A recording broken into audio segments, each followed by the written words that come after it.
هتطلعها عشان تشوفوا بقى شكلها بقى عامل ازاي. شايفين بقى؟ خطيرة اللحمة، دابت كده، دابت اكتر ما هي دايبة في قلب الصوص بتاعنا الحلو ده، الطماطم والبصل المكرمل.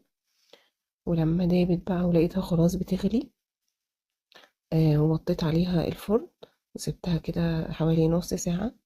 وبعد كده ولعت الشواية وبقت بالشكل اللي انتوا شايفينه ده.